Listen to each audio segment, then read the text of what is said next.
ಪತ್ರಕರ್ತರಿಗೂ ನಮಸ್ಕಾರಗಳು. ಮೊದಲಿಗೆ ಶ್ರೀಯುತ ಸ್ಮಿತೇಶ್ ಎಸ್ ಬಾರಿ ಅವರು ಹೇಳಿದ ಹಾಗೆ ನಮ್ಮ ಈ ಕನ್ನಡ ಚಲನಚಿತ್ರಕ್ಕೆ ಮತ್ತೊಂದು ಹೊಸ ಚಿತ್ರ ಅರ್ಪಣೆ ಮಾಡಬೇಕೆನ್ನುವಂಥ ಒಂದು ಮಹಾ ಹಂಬಲದೊಂದಿಗೆ ನಾವು ನಮ್ಮ ಇಡೀ ತಂಡವನ್ನು ಕಟ್ಕೊಂಡು ಬೆಂಗಳೂರಿಗೆ ಬಂದಿದ್ದೇವೆ. ನಿಮ್ಗೆಲ್ಲರಿಗೂ ಕೂಡ ನನ್ನ ಪರಿಚಯವನ್ನು ಹೇಳೋದಾದರೆ, ಮೊದಲನೇ ಬ್ಯಾಚ್ ಅಂದರೆ ಫಸ್ಟ್ ಸೀಸನ್ನ ಕಂಟೆಸ್ಟೆಂಟ್ ಆಗಿದ್ದೆ, ಅನೀಶ್ ಪೂಜಾರಿ ಅಂತ. ಸೊ ಜಿ ಕನ್ನಡದಲ್ಲಿ ಕಲಾವಿದನಾಗಿ ಬಂದವನು ನಾನು. ಅದಾದ ನಂತರ ಸುಮಾರು 4-5 ಶೋಗಳನ್ನು, ನಾನು ರಿಯಾಲಿಟಿ ಶೋಗಳನ್ನು ಮಾಡಿ ಈಗ ಆ ಒಂದು ಎಕ್ಸ್ಪೀರಿಯನ್ಸ್ನ ಜೊತೆಗೆ ಒಂದು ಕಥೆ ಇರ್ಬೋದು, ಅಥವಾ ಚಿತ್ರಕಥೆ ಇರ್ಬೋದು, ಅಥವಾ ಒಂದು ಸಂಭಾಷಣೆ ಇರ್ಬೋದು, ಹೀಗೆ ಒಂದಷ್ಟು ಸಿನಿಮಾಗಳಲ್ಲಿ ನಾವು ಕೆಲಸ ಮಾಡ್ತಾ ಈಗ ದಸ್ಕತ್ ಎನ್ನುವಂಥ ಒಂದು ಸಿನಿಮಾವನ್ನು ನಾವು ತಗೊಂಡು ಬಂದಿದ್ದೇವೆ. ಸ್ಮಿತೇಶ್ ಅವರು ಹೇಳಿದಾಗೆ ಸುಮಾರು 70 ದಿನಗಳ ಕಾಲ ಕರಾವಳಿ ಭಾಗ ಅಂದರೆ ಮಂಗಳೂರು ಇರ್ಬೋದು ಅಥವಾ ಉಡುಪಿ ಜಿಲ್ಲೆ ಇರ್ಬೋದು, ಎಲ್ಲ ಭಾಗಗಳಲ್ಲೂ ಕೂಡ 70 ದಿನಗಳ ಕಾಲ ನಮ್ಮ ದಸ್ಕತ್ ತುಳು ಚಿತ್ರ ವಿಜೃಂಭಿಸಿದೆ ಮತ್ತು ಎಲ್ಲ ಪ್ರೇಕ್ಷಕರ ಮನವನ್ನು ಕೂಡ ಗೆದ್ದಿದೆ. ಇದು ನಮಗೆ ತುಂಬ ಪ್ರೌಡ್ ಫೀಲ್ ಆಗುವಂತಹ ವಿಷಯ ನಮ್ಮ ತಂಡಕ್ಕೆ. ಬಿಕಾಸ್ ನಾವು ಸುಮಾರು ಒಂದು 5 ವರ್ಷಗಳ ಕಾಲ ಬೇರೆ ಬೇರೆ ಕಂಟೆಂಟ್ಗಳನ್ನು ಮಾಡಿದ್ವಿ. ಮೊದಲ ಚಲನಚಿತ್ರ ನಮ್ಮ ತಂಡದ್ದು ಕನಸು ಮಾರಡೆಗಿದೆ, ಅದನ್ನು ನಿರ್ದೇಶನ ಮಾಡಿದವರು ಸ್ಮಿತೇಶ್ ಬಾರಿ ಅವರು. ಅದಾದ ನಂತರ ನಾವು ಒಂದಷ್ಟು ವೆಬ್ ಸೀರೀಸ್ಗಳನ್ನು ಮಾಡಿದ್ವಿ. ಅದು ಟಾಕೀಸ್ ಎನ್ನುವಂಥ ಒಂದು ಪ್ಲಾಟ್ಫಾರ್ಮಲ್ಲಿದೆ, ಆ್ಯಪಲ್ಲಿದೆ. ಅದೊಂದು OTT ಪ್ಲಾಟ್ಫಾರ್ಮ್. ಅಲ್ಲಿ ಮಾಯೆ, ವನಜ ಮತ್ತೊಂದು ಚಿತ್ರ.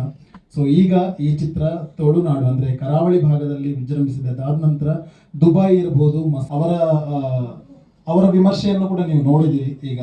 ಹಾಗೆ ಅವರಲ್ಲದೆ ಸಾವಿರಾರು ಜನರು ಕೂಡ ವಿಮರ್ಶನೆ ಕೊಟ್ಟಿದ್ದಾರೆ, ಬರೆದಿದ್ದಾರೆ. ಅವರ ಒಂದಷ್ಟು ಮುಖಪುಟಗಳಲ್ಲಿ ಈ ದಸ್ಕತ್ ಎನ್ನುವಂಥದ್ದು ಹರಿಯುವ ನದಿ ಆಗಬೇಕು ಅನ್ನೋ ನಮ್ಮ ಕನಸು. ಸಾಕಷ್ಟು ಮಟ್ಟಿಗೆ ಪರಿಚಯ ಮಾಡಿಕೊಂಡಿದ್ದಾರೆ. ನಾನು ಬೆಂಗಳೂರಿನ ಒಂದು ಪಕ್ಕದ ಹಳ್ಳಿಯಲ್ಲಿ ಒಂದು ಗ್ರಾಮ ಪಂಚಾಯತ್ ಅಧ್ಯಕ್ಷ ಆಗಿ ಕೆಲಸ ಮಾಡಿದ್ದೆ. ನನಗೆ ಸುಮಾರು 10-15 ವರ್ಷದಿಂದ ನನಗೆ ಒಂದು ಸಿನಿಮಾ ರಂಗಕ್ಕೆ ಬರಬೇಕು ಅನ್ನೋ ಒಂದು ಅಭಿಲಾಷೆ ಇತ್ತು. ಈಗ ನಾನು 2012 ಯಾರು ಚಿಕ್ಕಬಳ್ಳಾಪುರ ಒಬ್ಬರು ರೆಡ್ಡಿ ಸರ್ ಅಂತ ಸಿನಿಮಾ ಮಾಡಿದರು. ಅದಕ್ಕೆ ಒಂದು ಸ್ವಲ್ಪ ಸಹಕಾರ ಕೊಟ್ಟು ಮಾಡಿದ್ದೆ. ಅದಾದ ನಂತರ ಒಂದು ಬೆಂಗಳೂರಲ್ಲಿ ಒಬ್ಬರು ನೃತ್ಯ ನಿರ್ದೇಶಕರ ಜೊತೆ ಒಂದು ಇದು ಮಾಡಿದೆ, ಏನದು ಡ್ಯಾನ್ಸ್ ಕ್ಲಾಸ್ ಮಾಡಿ ಸರಿ ಒಂದು ಸ್ವಲ್ಪ ದಿವಸ ಅವ್ರ ಜೊತೆ ಇದ್ದು ನಾನು ವಾಪಸ್ ನನ್ನ ವ್ಯಾಪಾರಕ್ಕೆ ವಾಪಸ್ ಹೋಗಿದ್ದೆ. ಇದಾದ ನಂತರ ಈಗ ಇವರು ಅನೀಶ್ ಅವರು ಹೇಳಿದ ಹಾಗೆ ರಕ್ಷಿತ್ ಅಂತ ನನ್ನ ಜೊತೆ ಒಬ್ಬ ಹುಡುಗ ಕೆಲಸ ಮಾಡ್ತಾನೆ.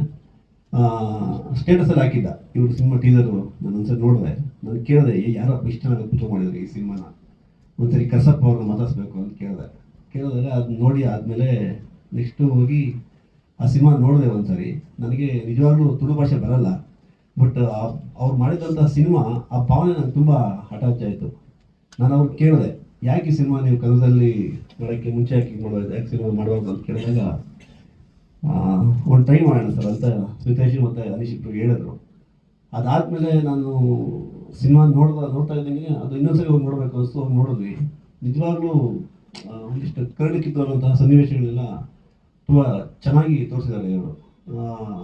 ಏನು ಒಂದು ಗ್ರಾಮ ಪಂಚಾಯತಿಲಿ ಒಬ್ಬ ಅಧಿಕಾರಿ ಸರಿಯಾಗಿ ಅವನ ಜವಾಬ್ದಾರಿನ ನಿರ್ವಹಿಸಲಿಲ್ಲ, ಅವನ ಸ್ವಾರ್ಥಕ್ಕೋಸ್ಕರ ಅವನೇನಾದರೂ ಬಳಸ್ಕೊಂಡ ಅಂದಾಗ ಅಲ್ಲಿನ ಜನ ಯಾವ ಥರದ ಕಷ್ಟಪಡ್ತಾರೆ ಅನ್ನೋದನ್ನು ತುಂಬ ನಾಜೂಕಾಗಿ, ತುಂಬ ಸ್ಪಷ್ಟವಾಗಿ, ಜನಕ್ಕೆ ತುಂಬ ಅರಿವಾದ ಹಾಗೆ ತುಂಬ ಸ್ಪಷ್ಟ ತೋರಿಸಿದ್ದಾರೆ.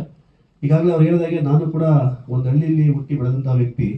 ನಾನು ಇಲ್ಲಿ ಸ್ವಾರ್ಥ ಇಲ್ಲದೇ ಒಂದಷ್ಟು ಜನಕ್ಕೆ ಏನೋ ಒಂದು ಒಳ್ಳೇದು ಮಾಡಬೇಕು ಅಂತ ಹೋಗಿ ನಾನು ಒಂದಷ್ಟು ಅಲ್ಲಿನ ಸಿಚುವೇಶನ್ ಎಲ್ಲ ಅನುಭವಿಸಿ ಬಂದಂಥ ವ್ಯಕ್ತಿ ಆಗಿದ್ದರಿಂದ ನನಗೆ ತುಂಬ ಚೆನ್ನಾಗಿ ಕನೆಕ್ಟ್ ಆಯಿತು ಈ ಸಿನಿಮಾ. ಹಾಗಾಗಿ ಹೌದೌದು, ನಾನು ಅಧ್ಯಕ್ಷ ಆಗಿದೆ, ಅದಕ್ಕೆ ಕನೆಕ್ಟ್ ಆಗಿದೆ ನನಗೆ. ಹಾಗಾಗಿ ನೋಡಿದಾದ್ಮೇಲೆ ಈ ಸಿನಿಮಾ ನಮ್ಮ ಕನ್ನಡ ತಗೊಂಡು ಹೇಗಿರುತ್ತೆ ಅಂತ ಕೇಳಿದಾಗ ನಾನು ಅವ್ರಿಗೆ ಸಹಕಾರ ಕೊಟ್ಟು ಕನ್ನಡಕ್ಕೆ ಸಿನಿಮಾ ತಗೊಂಡು ಇಂಟರ್ನ್ಯಾಷನಲ್ ಫಿಲ್ಮ್ ಫೆಸ್ಟಿವಲಲ್ಲಿ ತುಳುನಲ್ಲಿ ರಿಲೀಸ್ ಆಗಿ ಅಲ್ಲಿ ಅದು ಒಂದು 3ನೇ ಪ್ಲೇಸ್ನ ತಗೊಂಡಿತ್ತು ಅನ್ನೋ ನ್ಯೂಸ್. ಬಟ್ ನಾನು ಸಿನಿಮಾ ನೋಡಿರಲಿಲ್ಲ ಅಲ್ಲಿ. ಯಾವಾಗಿದು ನನ್ನ ಹತ್ರ ಬಂತು ಈ ಥರ ಡಿಸ್ಟ್ರಿಬ್ಯೂಷನ್ ಮಾಡಬೇಕು, ಕನ್ನಡದಲ್ಲಿ ಸಿನಿಮಾ ತೊಗೊಂಬರ್ಬೇಕು ಅಂದಾಗ ನಾನು ಒಂದ್ಸತಿ ಸಿನಿಮಾ ನೋಡಬೇಕು ಕನ್ನಡದಲ್ಲಿ ಅಂದರೆ ಅದ್ರದ್ದು ಒಂದು ಶೋನ ನನಗೆ ಆರ್ಗನೈಸ್ ಮಾಡಿ ತೋರಿಸಿದ್ರು. ಅದು ನೋಡಿದಾಗ ನನಗನ್ಸಿದ್ದು ಅದು ಬರೀ ಕನ್ನಡ ಕಂಟೆಂಟ್ ಅಂತ ಅಲ್ಲ, ತುಳು ಕಂಟೆಂಟ್ ಅಂತ ಅಲ್ಲ, ಆ ಕಂಟೆಂಟು ಇಡೀ ಇಂಡಿಯಾ ಮತ್ತು ಇಂಟರ್ನ್ಯಾಷನಲ್ ಲೆವೆಲಲ್ಲಿ ನೋಡೋಂಥ ಕಂಟೆಂಟ್.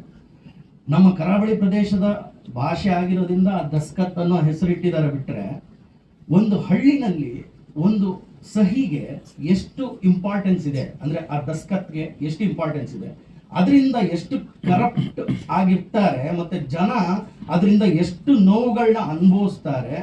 ಎಷ್ಟು ಚಿಕ್ಕ ಟಾಪಿಕ್ ಅದು, ಬಟ್ ಅದನ್ನ ಅಷ್ಟು ದೊಡ್ಡ ಆಂಗಲ್ ಅಲ್ಲಿ ಥಿಂಕ್ ಮಾಡಿರೋದೇ ದೊಡ್ಡ ವಿಷಯ. ಆಮೇಲೆ ಅದು ಕನ್ನಡಕ್ಕೆ ಬರಬೇಕು, ಇಡೀ ಕರ್ನಾಟಕದಾದ್ಯಂತ ಎಲ್ಲರೂ ನೋಡಬೇಕು ಅನ್ನೋದು ಈ ಟೀಮ್ದು ಆಸೆ ಇತ್ತು. ಅದ್ರ ಪ್ರಕಾರ ಅವ್ರು ಮಾಡಿದ್ದಾರೆ, ತುಂಬಾ ಸೊಗಸಾಗೆ ಮಾಡಿದ್ದಾರೆ. ಎಲ್ಲೂ ನಿಮ್ಗೆ ಅದು ತುಳುವಿಂದ ಕನ್ನಡಕ್ಕೆ ಡಬ್ ಆಗಿದೆ ಅಂತ ಅನ್ಸಲ್ಲ. ಆಮೇಲೆ ಜಗದೀಶ್ ಸರ್ ಕೇಳ್ದಂಗೆ ಹೆಂಗೆ ಅಕ್ಸೆಪ್ಟ್ ಮಾಡ್ತಾರೆ ಜನ ಅಂತ, ಕಾಂತಾರನ ಹೆಂಗೆ ಅಕ್ಸೆಪ್ಟ್ ಮಾಡಿದ್ರು ಅದೇ ತರ ಅಕ್ಸೆಪ್ಟ್ ಮಾಡ್ತಾರೆ. ಯಾಕಂದ್ರೆ ಕಾಂತಾರಲ್ಲಿ ಇದ್ದಂತ ಭಾಷೆನೇ ಉಪಯೋಗ ಆಗಿರೋದು ಈ ಫಿಲಮ್ ಅಂದ್ರೆ ಕರಾವಳಿ ಪ್ರದೇಶದ ಕನ್ನಡ ಭಾಷೆನೇ ಯೂಸ್ ಆಗಿದೆ. ಅದಾದ್ಮೇಲೆ ಏನ್ ಅನ್ಸ್ತು ನನಗೆ ಅಂದ್ರೆ ಅದ್ರಲ್ಲಿ ನಟನೆ ಮಾಡಿರೋರು ಇದಾರಲ್ಲ ಅವರೆಲ್ಲ ಎಷ್ಟು ನೈಜವಾಗಿ ಮಾಡಿದ್ದಾರೆ ಅಂದ್ರೆ ತುಂಬಾ ಚೆನ್ನಾಗಿ ಮಾಡಿದ್ದಾರೆ. ಪ್ಲಸ್ ಆ ಸಿನಿಮಾ ನೋಡಾದ್ಮೇಲೆ ನಾನು ಜಗದೀಶ್ ಸರ್, ನಮ್ಮ Kannada producer, Kannada cinema producer Jagadish ಅವರು ಸಿನಿಮಾ ಮುಗಿದ ತಕ್ಷಣ ಕೇಳಿದ್ರು ಹೇಗೆ ಅನಿಸ್ತು ಅಂತ. ನಾನು ಅವ್ರನ್ನ ಫಸ್ಟ್ ಕಂಗ್ರ್ಯಾಚುಲೇಟ್ ಮಾಡಿದೆ. ಇಂಥ ಒಂದು ಸಿನಿಮಾನ ಕನ್ನಡಕ್ಕೆ ತಗೊಂಬಂದ್ರಲ್ಲ ನೀವು, ಅದೇ ದೊಡ್ಡ ವಿಷಯ. ಯಾಕಂದ್ರೆ ಜನಕ್ಕೆ ಅವಕಾಶಗಳು ಸಿಗುತ್ತೆ ಅಂತ. ಆಮೇಲೆ ಎಷ್ಟೋ ಜನ ತುಳು ಭಾಷೆ ಮಾತಾಡುವಂಥವ್ರನ್ನ ಇಲ್ಲಿ ಬೆಂಗಳೂರಲ್ಲಿ ಸಿಕ್ಕಿದವ್ರನ್ನ ಕೇಳಿದಾಗ ಅವ್ರು ನೋಡಿಲ್ಲ. So they are also eager to watch ಅಂತ ಅನಿಸ್ತು. So almost all multiplexes plus single screens ಅಲ್ಲೂ ತರುವಂತ ಪ್ರಯತ್ನ ಮಾಡ್ತೀವಿ. ಮುಂದಿನ ದಿನಗಳಲ್ಲಿ ಒಂದು ಮೀಟಿಂಗ್ ಮಾಡ್ಕೊಂಡು ಎಷ್ಟು ಸ್ಕ್ರೀನ್ಸ್ ಅಲ್ಲಿ ತರಕಾಗುತ್ತೋ ಅಷ್ಟು ಸ್ಕ್ರೀನ್ಸ್ ಅಲ್ಲಿ ನನ್ನ ಶಕ್ತಿ ಮೀರಿ ನಾನು ಪ್ರಯತ್ನ ಪಟ್ಟು ಕೆಲಸ ಮಾಡಿ ಜನರಿಗೆ ತಲುಪಿಸೋ ನಿರ್ಮಾಪಕರು ಇಬ್ಬರು ಕೂಡ ಮಾತಾಡಿದ್ರು. ಇದು ನನ್ನ ನಾಯಕ ನಟನಾಗಿ ಕನ್ನಡ ಸಿನಿಮಾದಲ್ಲಿ ಮೊದಲ ಸಿನಿಮಾ ಇದು. ಒಂದೊಳ್ಳೆ ಹಳ್ಳಿಯ ಸೊಗಡನ್ನು ಇಟ್ಕೊಂಡು ಒಂದು ಅದ್ಭುತವಾದ ಸಿನಿಮಾವನ್ನು ಮಾಡಿದ್ದೀವಿ. ಹಾಗೆಯೇ ಇದೇ ಬರುವ ನಮ್ಮ ನೆಕ್ಸ್ಟ್ ಮಂತ್ ಮೇ 9ಕ್ಕೆ ಬಿಡುಗಡೆ ಆಗ್ತಾ ಇದೆ ರಾಜ್ಯಾದ್ಯಂತ. ಎಲ್ಲರೂ ಕೂಡ ಈ ಮುಖ ಎಲ್ಲರೂ ಕೂಡ ವಿನಂತಿ ಮಾಡೋದು ನಾನು ಇಷ್ಟೇ, ಎಲ್ಲರೂ ಕೂಡ ಬಂದು ನಮ್ಮ ಸಿನಿಮಾನ ಥಿಯೇಟರ್ಗೆ ಬಂದು ನೋಡಿ ಹರಸಿ ಮತ್ತೆ ಆಶೀರ್ವಾದ. ಇದು ನಂದು ಕೂಡ actually debut movie, music direction ಇದರಲ್ಲಿ. ಸೊ ಈ ಸ್ಟಾರ್ಟ್ ಮಾಡಲಿಕ್ಕೆ ಮುಂಚೆ ನಾನು ಆಡಿಯೋ ಇಂಜಿನಿಯರಿಂಗ್ ಮಾಡ್ತಿದ್ದೆ ಮುಂಬೈಯಲ್ಲಿ. ಆ ಟೈಮಲ್ಲಿ ನನಗೆ ಅನಿಶಾನ್ ಆ್ಯಕ್ಚುಲಿ ಇದ್ರ ಬಗ್ಗೆ ಹೇಳಿದರು, ಒಂದು ಮೂವಿ ಇದೆ ಮಾಡಬೇಕಾಗ್ಬೋದು ಅಂತೇಳಿ. ಸೊ ಆ ಟೈಮಲ್ಲಿ ನಾನು ಅಂದರೆ ಕಾನ್ಫಿಡೆನ್ಸ್ ಇರಲಿಲ್ಲ ಇಷ್ಟು ದೊಡ್ಡ ಫುಲ್ ಫೀಚರ್ಡ್ ಮೂವಿಯನ್ನು ಮಾಡಲಿಕ್ಕೆ ನನ್ನಿಂದ ಆಗ್ಬೋದು ಅಂತೇಳಿ. ಬಟ್ ಅವರ ಒಂದು ಕಾನ್ಫಿಡೆನ್ಸ್ ಮತ್ತು ಈ Daskat team, first of all ಅದ್ಭುತವಾದ ಟೀಮ್, ಅವರಿಂದ ಕೂಡ ನನಗೆ ಆ್ಯಕ್ಚುಲಿ ಒಳ್ಳೆ ಕಾನ್ಫಿಡೆನ್ಸ್ ಇತ್ತು. ಹಾಗೆ ಎಲ್ಲರ ಸಪೋರ್ಟಲ್ಲಿ ಇದೊಂದು ಮಾಡಲಿಕ್ಕೆ ಸಾಧ್ಯ ಆಯಿತು ಅಂತ ಹೇಳಿಕ್ಕೆ ಇಷ್ಟಪಡ್ತೇನೆ. So thank you so much Anish.